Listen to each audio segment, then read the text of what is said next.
welcome to the edition of today's newspaper, 9th January 2025. Data rules to be rolled out by mid 2025, says Vaishnav.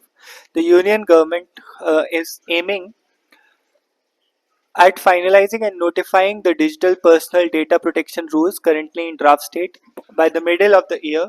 Union Minister of Electronics and Information Technology Ashwini Vaishnav said. The consultations have far been extensive and people are by and large okay with the provisions. I don't see too many amendments coming in the final notification beyond some tweaks. While large firms are prepared to comply quickly with most of the rules, Mr. Vaishnav said a maximum of 2 years are being given for implementation. This will allow certain categories of data fiduciaries some more time to prepare for the full implementation of the Digital Personal Data Protection Act 2023, which the rules seek to operationalize.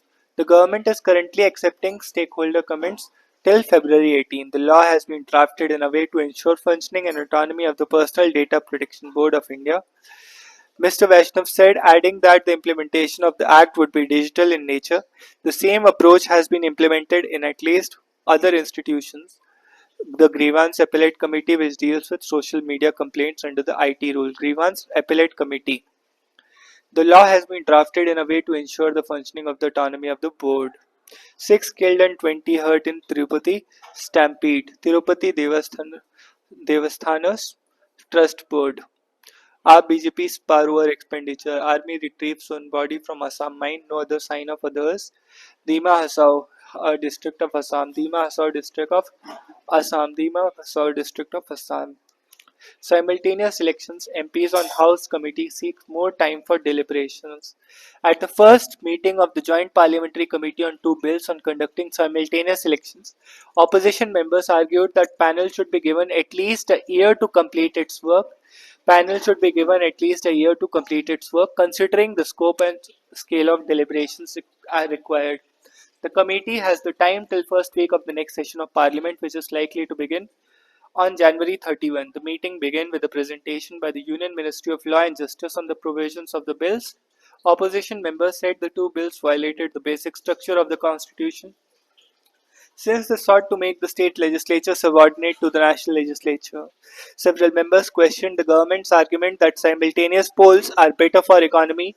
According to the sources, Lok Sabha members and Congress leader Priyanka Gandhi Vadra said that studies quoted by former President Ramnath Kovind led high-level committee to claim that simultaneous polls would significantly reduce expenditure are from the pre-EVM era. Members also asked if the cost of holding elections has come down since 2004 elections when EVMs were used for the first time. Seeking answers from different perspectives, BJP MP said wanted the law ministry to give an exact estimate of the jump expected in per capita GDP with simultaneous polls.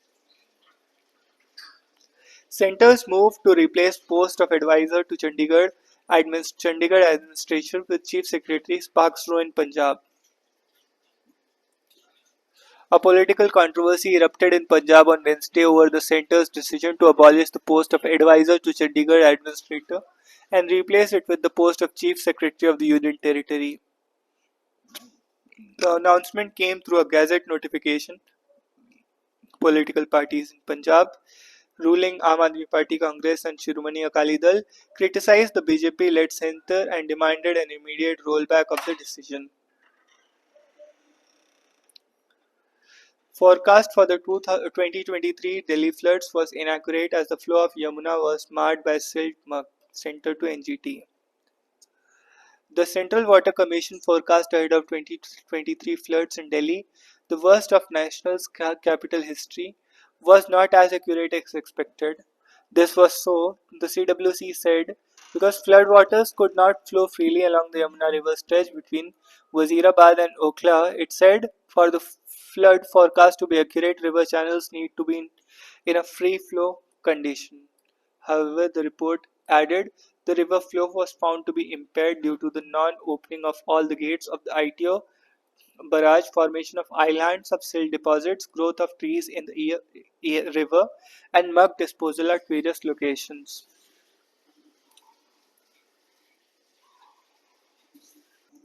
यहाँ कोई important article नहीं है. Congress unveil second pole guarantee. 25 lakh health insurance to resident. 25 lakh health insurance to resident देंगे. Atishi again seeks meeting with Chief Election Commissioner over electoral roll. Next page is organizing a protest enough for UAPA? High Court asked Delhi Police. While hearing bail pleas for Umar Khalid and Sharjeel Imam in a larger conspiracy case of 2020 Northeast Delhi riots, High Court says intent under anti-terror law has to be established. Unlawful Activities Prevention Act (UAPA) and Anti-Terror Law in a February 2020 criminal rights case. A bench of Justices Naveen Chawla and Shalinder Kaur posed the query to Special Public Prosecutor Amit Prasad while hearing the bail pleas of the former Jawaharlal Nehru University Umar Khalid, student activist Sharjeel Iman, and among others. The court said if there is evidence that the accused planned a violent act and executed it, provisions of the anti-terror law could be involved. But when you draw attention to something like a JACT WhatsApp group and your argument that they are organizing protest site, is that good enough? It added, most importantly for us, it is the intent under the UAPA that has to be established. India's first battery energy storage system to go live in South Delhi's Kilokri in March. First battery energy storage system. India's first commercial utility scale battery energy storage system (BESS), an inverter that can provide electricity to a grid from a renewable energy, is expected to go live in Delhi by March. Kilkori. The 20 megawatt to 40 megawatt cluster of batteries capable of providing 4 hours of power every day, 2 hours each during the day and night, is a part of BSES Rajdhani Power Substation in South Delhi's Kilokri village. BSES Rajdhani is the largest power distribution company in Delhi. It is a joint venture between Reliance Group and Delhi government. Akash Gupta, senior executive at BSES Rajdhani Power Limited, told The Hindu that electricity used to charge the system's batteries will come from the power company's renewables power purchase agreements. Delhi Electricity Regulatory Commission has approved the project. The total outlay for the project is $14 million and nearly 120 crores, said Saurabh Kumar, the vice president of the Global Energy Alliance for People and the Planet, the principal funders of the project. Next article पे चलते हैं. 2 more educational institutions get hoax bomb threats in Delhi. Lady Shriram College via emails. Next, Modi launches projects worth 2 lakh crore on the first Andhra trip since Lok Sabha poll. Prime Minister says one of the 2 green hydrogen hubs in the country will come in Visakhapatnam, accompanied by Andhra Pradesh CM and Deputy CM. Prime Minister Narendra Modi laid the foundation stone and launched projects worth 2 lakh crore in Visakhapatnam in what his first visit to Andhra Pradesh after assuming the office of Prime Minister for the third consecutive term in 2024. The NDA alliance in Andhra Pradesh, consisting of Telugu Desam Party, BJP and Janata Sena Party, played a key role in forming the union government. Amid cheers from the public, Mr. Modi, accompanied by Andhra Pradesh Chief Minister N. Chandrababu Naidu and his deputy Pawan Kalyan, also undertook a brave roadshow here. Swarna Andhra Pradesh. As part of Swarna Andhra Pradesh by 2047, the state is aiming to become a 2.5 trillion economy, and the center will work with it in realizing that vision. Describing Andhra Pradesh as a land of possibilities and opportunities, Mr. Modi said, the time has come for it to become a center of new futuristic technologies. Among other projects, he virtually laid down the foundation stone for a railway zone in Visakhapatnam. Border fencing on in West Bengal despite BGP objections. The Border Security Force has continued fencing along the international border at Kaliachok in Malda district despite border guard Bangladesh objecting to the initiative. Kaliachak in Malda district despite border guard Bangladesh objecting to the initiative. Next is the Central Public Works Division started erecting a fence on Monday in Sud- Sukhdepur area under block Kaliachuk, which the BJP objected to. The area falls under the BSF South Bengal frontier. An official said the fence was well inside the Indian territory. The work on fencing has continued smoothly for the past 2 days. The fencing is inside the Indian side, and we have made it clear to the BJP, adding that misunderstanding has been sorted out and there is peace in the area. The South Bengal frontier on the BSF also issued rebuttal to the reports in the section of the Bangladeshi press alleging that BJP has taken control of 5 kilometer stretch of Indian land along the border, calling the reports baseless and irresponsible. The BSF in a statement added the area in question is on Indian side in Ranagarh at village Bagda block north for 24 Parganas district. Uttarakhand student protest against privatization of college. The MBBS students of Haridwar Medical College staged a demonstration against BJP's lead for privatizing the recently inaugurated government institution. According to the Committee of State Authorities, the government had decided to hand over the Haridwar Medical College to Sharda Educational Trust, which will run under it the PPP mode. Anticipating a fee hike after the privatization, students demanded that the institution remain under government's control. Will adopt best practices of Kumbh for Simhasta (MP-CM). MP government will adopt the best practices of the Kumbh at Prayagraj and Haridwar during the Simhasta fair to be held at Ujjain in 2028. Chief Minister Mohan Yadav has said after the completion of the upcoming Kumbh in Prayagraj, the conference of companies and startups engaged in crowd management, drone survey, and use of artificial intelligence will be organized in Ujjain. He said on Tuesday. This year, Mahakumbh will be held in UP's Prayagraj from Jan 13 to Feb 26. Next, investment proposals trifurcated in Rajasthan after dissolution of 9 districts.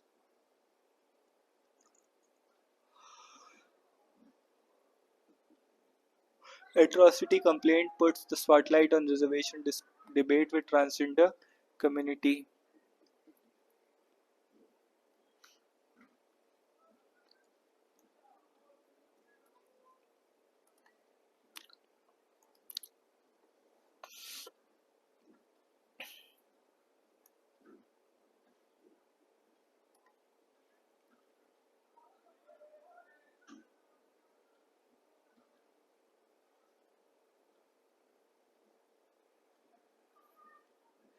Next is river linking, the fount of environmental disaster. River linking, the fountain of environmental disaster. On December 25th, 2024, Prime Minister Narendra Modi laid the foundation stone for Khed Betwa River Linking Project, which aims to solve the problems of water scarcity in Bundelkhand region that covers the parts of Uttar Pradesh and Madhya Pradesh. The project also includes the construction of dam located within the Panna Tiger Reserves, raising concerns about its submergence. Upon completion, this project will link the supposed water surplus Ken River with the Betwa in drought-strict Bundelkhand, an area that had 58% forest cover in 1938.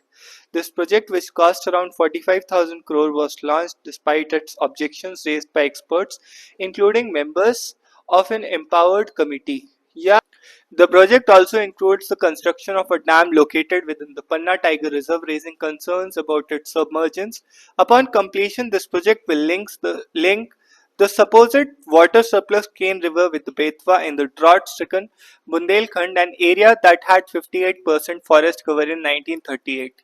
This project, which cost around 45,000 crore, was launched despite the objections raised by experts, including members of an empowered committee appointed by Supreme Court of India, and was circumventing the law that has strict terms for allowing hydroelectric power projects. Models of grandiose technological fixes as the solution to all water-related problems have gathered momentum.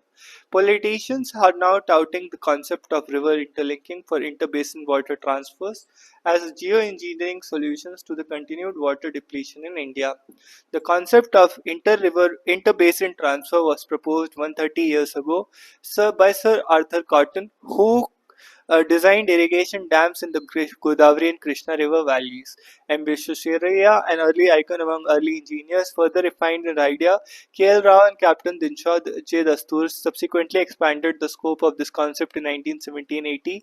Initially, the term National Water Grid, this concept re-emerged as river interlinking project from the Ministry of Water Resources to transfer surplus waters from the Ganga and the Brahmaputra to water-deficient regions in central and southern India. Following, the National Water Development Agency was established in 1982 to conduct surveys and investigations and to prepare feasibility reports for links under the National Perspective Plan. The NWDA identified 30 links for feasibility studies divided into 40 Himalayan and 16 peninsular river links. These links are anticipated to alleviate the impact of floods and droughts, boost income in rural areas, and address water restraint and agriculture. The current estimated cost of 5.5 lakh crore does not include the social, environmental, and operational costs. Ultimately, this all will end up on taxes as a common man. This lofty idea of interlinking the rivers to connect surplus rivers of the country with the deficient river is fundamentally flawed as it overlooks the huge environmental cost and the environmental eventual deaths of the river and deltaic region. The uncontrolled human-induced disequilibrium in natural hydrographic systems will destroy associated ecological niches with incalculable repercussions for the long-term well-being of society. An unpardonable disservice to the future generations. We may also have to factor in the consequences of climate change impacting rainfall and river flow, which will aggravate the situation. It is unclear how the nation's declared commitment to mitigating human induced climate change and river manipulation go hand in hand. The ecosystem services of the rivers policymaker ignore the point that there is no free surplus water in any river, and simple arithmetic rationalizations such as tapping the water lost to sea do not consider the eco-hydrological dimensions of the issue. The supporters of these projects and the politicians do not understand or deliberately ignore viewing the river as the part of the drainage basin which constitute ecological niches, which include its final destination of deltaic plains interfacing with the sea. The eco-services of the free-flowing rivers include flushing of the silt from river beds to the coastal waters to form deltas. Floodwater is not to be rationalized as surplus, it needs to be seen as the carrier of minerals for land fertility, groundwater recharge, and sustenance of biodiversity, which finally helps the livelihood of millions of marginalized people. By diverting river water, deltaic regions are starved of water that could have helped balance salt water from the sea. Now, however, the deltaic ecosystem will suffer from the change. The Indus Delta offers a crucial lesson.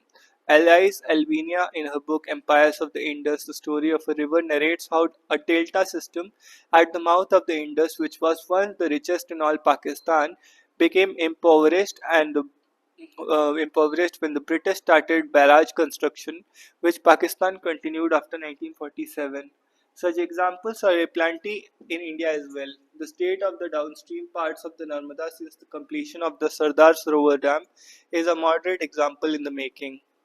The global examples of the river channelization have also proved to be major disaster. The channelization of the Kissimmee River in the state of Florida, authorized by US Congress in 1954 to mitigate flooding, is an environmental disaster resulting in the loss of wetlands. Massive resources are being spent to revive the original configuration. The current state of the Aral Sea, one of the world's largest lakes, is another example of how geoengineering projects destroy natural systems. The lake has now become a howling desert after the rivers that sustained it were diverted by irrigation projects implemented during the heady days of the Soviet Union. India's water crisis is spiraling out of control primarily due to inadequate water management, poor environmental practices, law ambiguity, and corruption. A national water policy should embrace a holistic approach to watershed management, involving local citizens in monitoring the hydrological cycle and working alongside hydrologists, engineers, and biologists. The policy must incorporate effective aquifer management through regulation of water usage.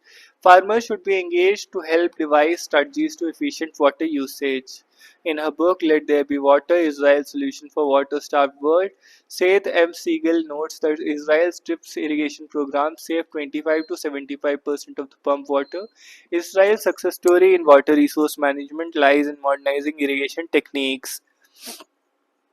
Despite current ruling regime emphasis on Hindutva and embedded Hindu belief system that extols the deityship of Hindu rivers, the river interlinking project stands out as a stark contrast to such an ideology, manipulated by dams that are in excess, mauled by human and industrial waste, and commodified for religious marketing. India's rivers are under existential threat. Who will save them? Growth chill.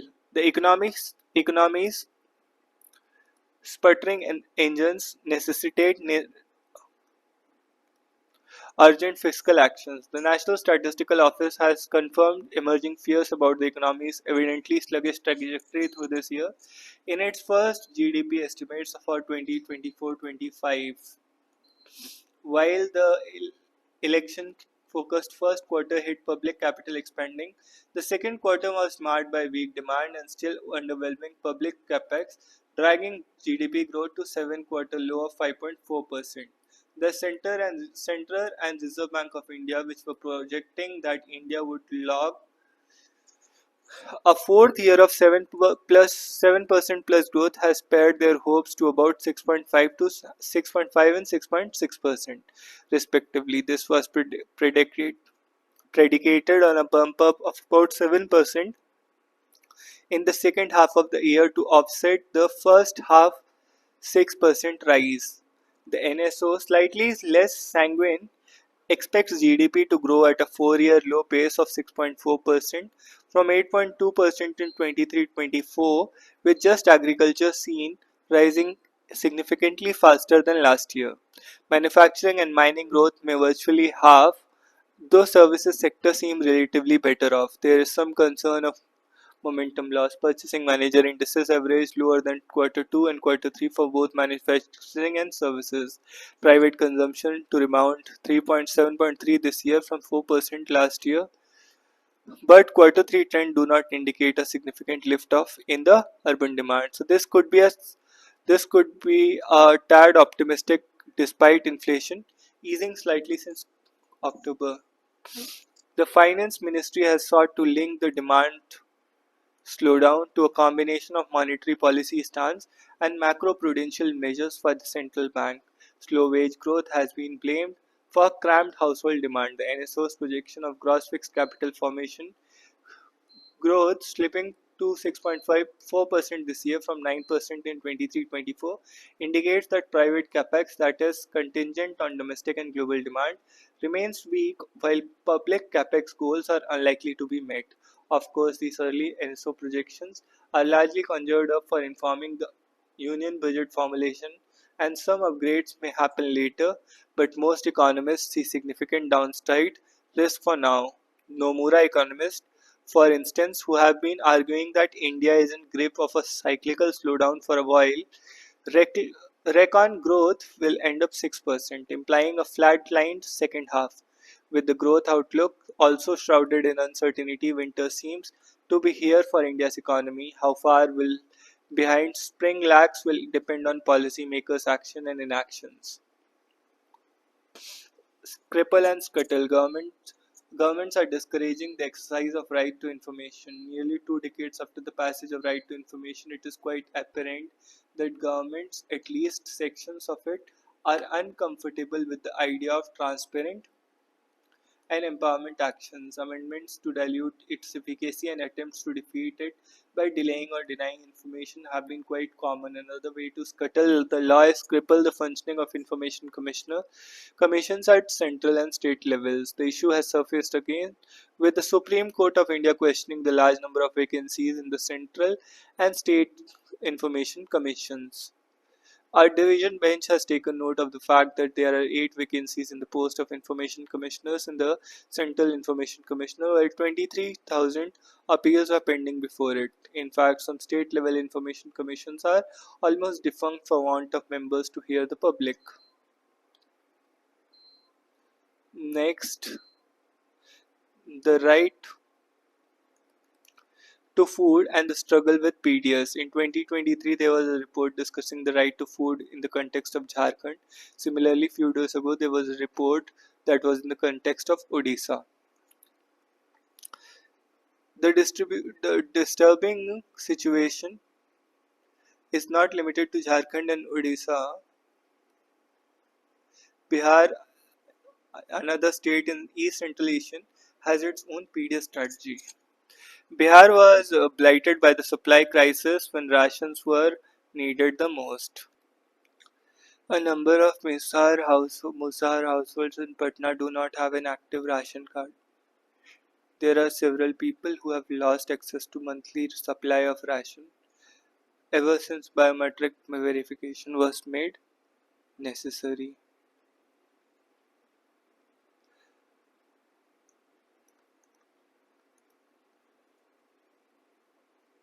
Next, China's long game in Africa. In 2022, when China established its first political training school in Tanzania,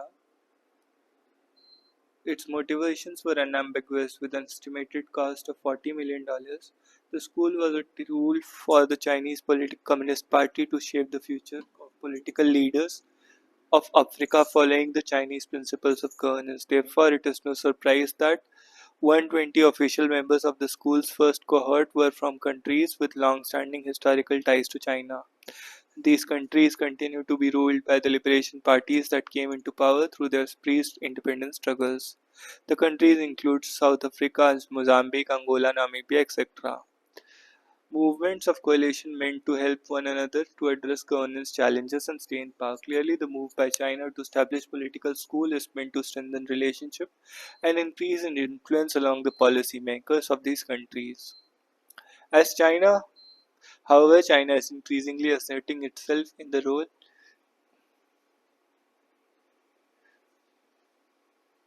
There are several ways for a country to assert its dominance. One, it could be of mediation and fostering dialogue. As China seeks to reestablish an alternative world order, often complementary or sometimes in contrast with the Western led global system, it recognizes the importance of multilateral forums. Africa's support in multilateral forums. Africa, with 55 countries, is a significant player in international relations, and so Beijing is intensifying efforts. China's approach to Africa is built on decades of patient diplomacy, while the Nairobi Leadership School represents a Nairi,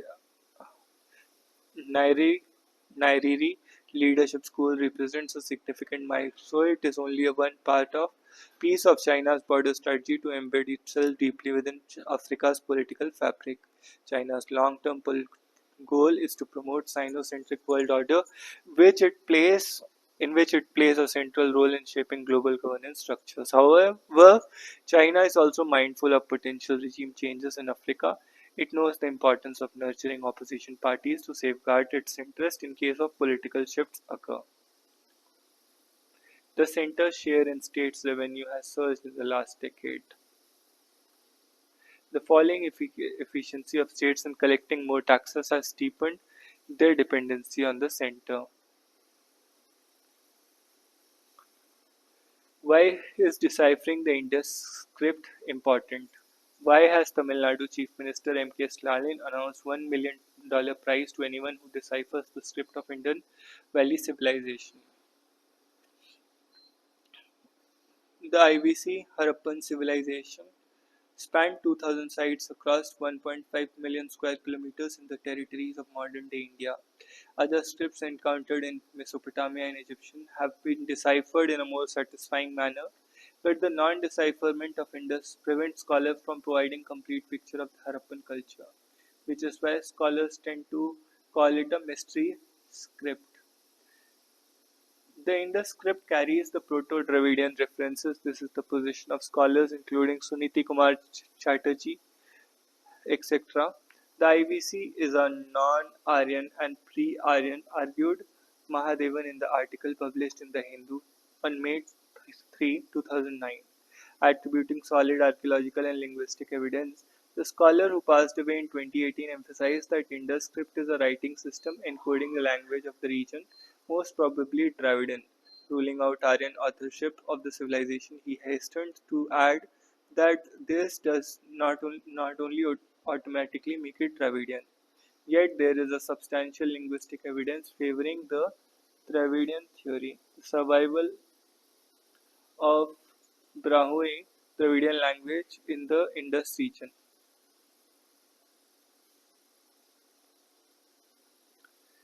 So, how has the question of cultural contact between IVC and South India has been explored? The monograph talks of the possibility of cultural exchanges. So, the IVC, also called Harappan Civilization, spanned 2000 sites, commissioned by the Tamil Nadu government state Department of Archaeology. A study in which morphological in nature reveals that 90% of the graffiti marks found during excavation in Tamil Nadu have parallels to those in the Indus Valley civilization. Next is, how has the UAPA draconian law is taking lives. Police opposed the bail of plea Umar Khalid, Sharjeel Imam and others who are accused in 2020 Northeast Delhi riots case. These activists have been jailed under the UAPA. On March 24, Sessions Court denied bail Delhi riots case. The case of the police was that Mr. Khalid, one of the conspirators, which had claimed more than 50 lives, for Mr. Khalid, along with many others, were charge sheeted with UAPA and jailed pending trial. Much has been written about the serious problems in which the Delhi police has conducted its investigation.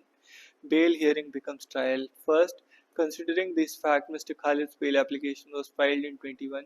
The order denying bail was passed 8 months later after multiple hearings, long hearings, multiple adjournments, and 3 deferrals of the order itself. Rank injustice. In a notorious judgment in National Investigation versus Zahoor Ahmad Shahwali, Supreme Court has made a bad situation even worse by forbidding the lower courts from scrutinizing in depth even the police case. This leads to absurd situations like Mr. Khalid's bail order. Next is ISRO Chief V. Narayanan. As ISRO Chief V. Narayanan will have to hit the ground running, the space agency has lined up major projects such as Gaganyaan human spaceflight, Chandrayaan 4 and Bharatiya Antariksh Station. Days after he takes over, on January 14, the space agency will launch GSLV Mark II IRNSS 1K mission. V. Narayanan, rocket and spacecraft propulsion expert, will take over as chairman of the ISRO on January 14 with the retirement of the current chief of the space agency S. Somnath. India's space sector is in reform mode and the space agency has lined up major projects such as Gaganyaan human spaceflight, Chandrayaan 4 mission and deployment of the country's own space station.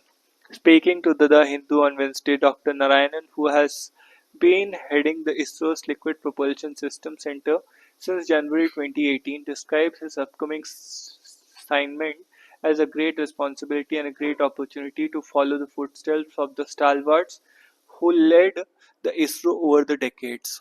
Given the ISRO's busy calendar, in 2025, Dr. Narayanan is aware that he has little or no time to get going.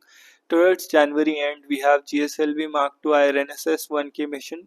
We also have lined up first of the uncrewed flights of the Gaganyaan program, G1 mission, as well as the commercial launch of the LVM-3 launch vehicle. These apart several experiments related to Gaganyaan program. So you see, we have our hands full. High-profile programs on the ISRO's to-do list include the Chandrayaan 4 moon mission, the development of space station Bharatiya Antariksh Station, a second mission to Mars, and a maiden Venus orbiter mission. While all of these may not happen during Narayanan's tenure, the space agency has kicked off preparations. The Appointments Committee of the Union Cabinet has decided that Dr. Narayanan will take over as Secretary Department of Space and Chairman Space Commission for a period of 2 years from January 14.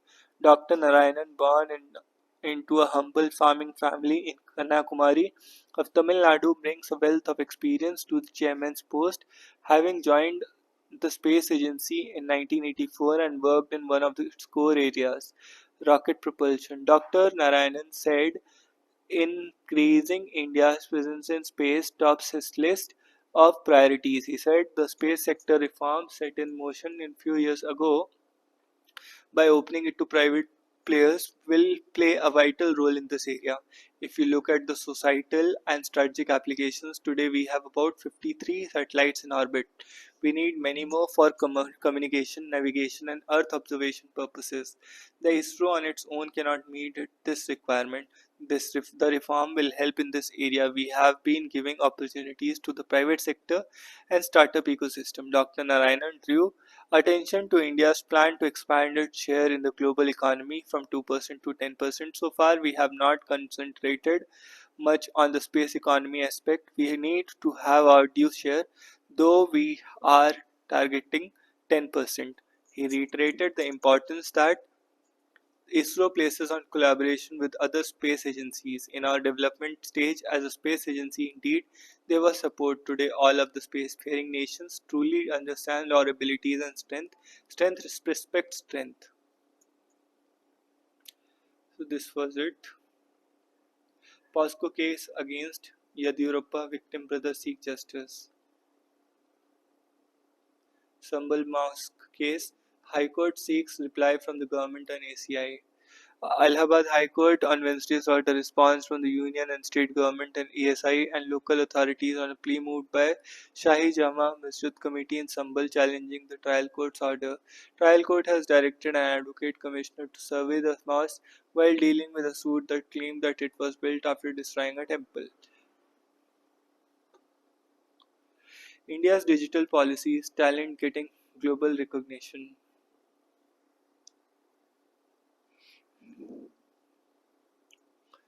Supreme Court to take up pleas challenging CEC and EC appointment law in February.